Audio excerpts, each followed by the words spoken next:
मानव भूगोल के मूल सिद्धांत कक्षा 12 अध्याय 3 भाग 2 जनसंख्या संगठन। प्रश्न संख्या 11 ग्रामीण क्षेत्र में मुख्यतः किस क्रियाकलाप में संलग्न होते हैं? विकल्प है ए प्राथमिक क्रियाकलाप, बी द्वितीय क्रियाकलाप, सी तृतीय क्रियाकलाप, डी चतुर्थ क्रियाकलाप। इसका सही उत्तर ए प्राथमिक क्रियाकलाप। प्रश्न संख्या 12 निम्न में से कौन सा कथन सत्य है? कथन एक पश्चिमी देशों में ग्रामीण क्षेत्रों में स्त्रियों की अपेक्षा पुरुषों की संख्या अधिक है, जबकि नगरीय क्षेत्र में स्त्रियों की संख्या पुरुषों की अपेक्षा अधिक है।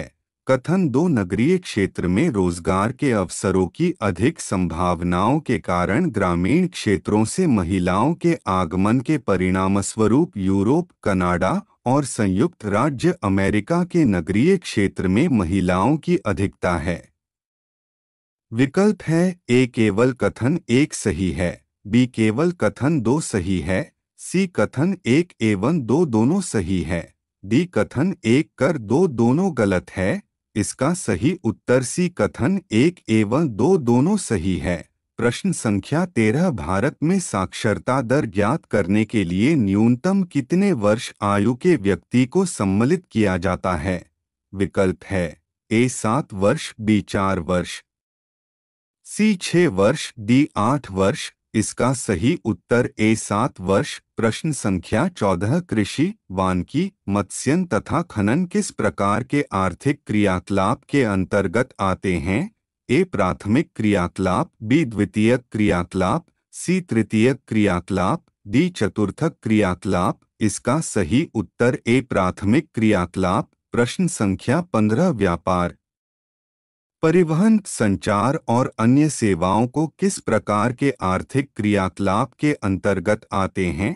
विकल्प है ए प्राथमिक क्रियाकलाप, बी द्वितीयक क्रियाकलाप, सी तृतीयक क्रियाकलाप, डी चतुर्थक क्रियाकलाप। इसका सही उत्तर सी तृतीयक क्रियाकलाप। प्रश्न संख्या 16 विनिर्माण किस प्रकार के आर्थिक क्रियाकलाप के अंतर्गत आते हैं? विकल्प है ए प्राथमिक क्रियाकलाप, बी द्वितीयक क्रियाकलाप, सी तृतीयक क्रियाकलाप, डी चतुर्थक क्रियाकलाप। इसका सही उत्तर बी द्वितीयक क्रियाकलाप। प्रश्न संख्या 17 ऑस्ट्रेलिया का आयुलिंग पिरामिड किस प्रकार का है?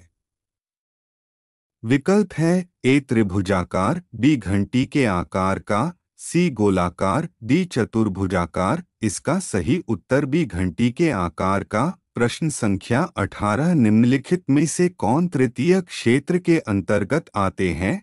विकल्प है ए एल्यूमीनियम उद्योग, बी कागज उद्योग, सी बैंकिंग सेवा, डी कृषि करना। इसका सही उत्तर सी बैंकिंग सेवा।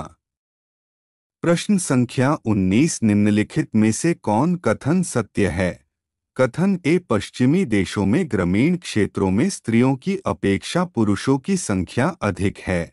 कथन बी पश्चिमी देशों में नगरीय क्षेत्रों में स्त्रियों के अपेक्षा पुरुषों की संख्या कम है। विकल्प है ए केवल कथन ए सत्य है, बी केवल कथन बी सत्य है, सी कथन ए और बी दोनों सत्य है, डी कथन ए और बी दोनों असत्य है। इसका सही उत्तर सी कथन ए और बी दोनों सत्य है। प्रश्न संख्या 20 जनसंख्या पिरामिड का प्रयोग क्या दर्शाने के लिए किया जाता है? विकल्प है ए जनसंख्या घनत्व, बी आयु लिंग संरचना, सी जनसंख्या वृद्धि, डी बेरोजगारी। इसका सही उत्तर बी आयु लिंग संरचना।